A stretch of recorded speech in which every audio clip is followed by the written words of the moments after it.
گناہ مفضی الی الکفر ہوتا ہے، یعنی کفر کی طرف کھینچ کر لے جانے والا ہوتا ہے۔ اللہ کی اطاعت سے جب بندہ نکلتا ہے تو آہستہ آہستہ پھر وہ ایمان سے بھی محروم ہو جاتا ہے۔ یہ ایمان سے محرومی کے بھی درجات ہیں۔ ایک حد تک توبہ نصیب ہو جاتی ہے، لیکن ایک حد آتی ہے کہ اس کے بعد توبہ کی توفیق بھی سلب ہو جاتی ہے، پھر بندہ تائب بھی نہیں ہو سکتا۔ تو گناہ سے اس لیے ڈرنا چاہیے کہ یہ اللہ سے بہت دور لے جاتا ہے، اور وہ دوری عقائد پہ اثر ڈالتی ہے اور عقیدے خراب ہو جاتے ہیں۔ شاید آپ نے بھی سنا ہو، میں نے کئی لوگوں سے سنا، وہ کہتے ہیں ہمارا خدا ہمارا کیا کر رہا ہے؟ یہ گناہ کا اثر ہے کہ وہ سمجھتے ہیں کہ ہمارا تو اللہ کاری کچھ نہیں، ہم تو بھوکے مر رہے ہیں، ہم تو پریشان ہیں، ہمارے پاس تو دولت نہیں ہے، میری تو صحت خراب ہے۔ اسے یہ پتہ ہی نہیں کہ اللہ نے تجھے عدم سے وجود دیا، پھر تیرے وجود میں اتنی خصوصیات رکھیں کہ صرف آنکھ کی نعمت کو جو تو استعمال کرتا ہے وہ کتنی ہے۔ حدیث شریف میں وارد ہے، نبی علیہ السلام نے فرمایا کہ بنی اسرائیل میں ایک شخص تھا، وہ جب بالغ ہوا، اس نے ہوش سنبھالا تو وہ دنیا چھوڑ کر ایک ٹاپو پہ، چھوٹا سا جزیرہ تھا، ٹاپو سمندر میں، وہاں چلا گیا۔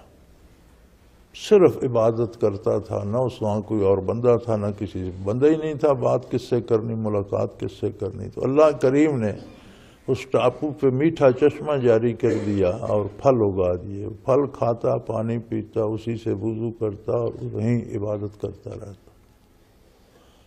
یہ حدیث شریف ہے، حضور نے فرمایا جبرائیل امین نے یہ حقائق بیان فرمائی، تو انہوں نے عرض کی کہ یا رسول اللہ 400 سال تک وہ شخص زندہ رہا، 400 سال اس نے عبادت الہی میں بسر کر دی۔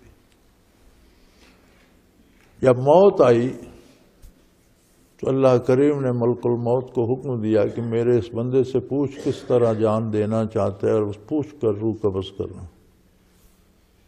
تو ملک الموت نے اس سے پوچھا تم کس حال میں جان دینا چاہتے ہو؟ اس نے کہا بھئی میں نوافل کی نیت کرتا ہوں، اور جب میں سجدے میں جاؤں تو تم میری روح قبض کر لینا، تاکہ قیامت کو میں سبحان ربی الاعلیٰ پڑھتا ہوا سجدے سے اٹھوں۔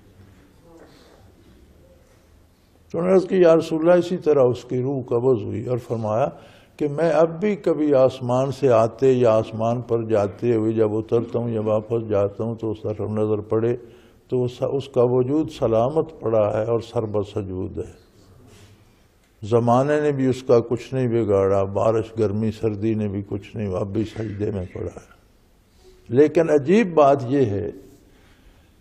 جو میں آپ سے عرض کرنا چاہتا ہوں کہ جب قیامت ہوگی،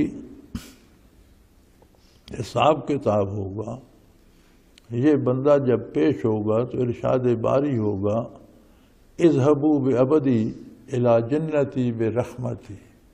کہ میری رحمت سے میرے اس بندے کو جنت لے جاؤ، اس کا کیا حساب کتاب کرنا،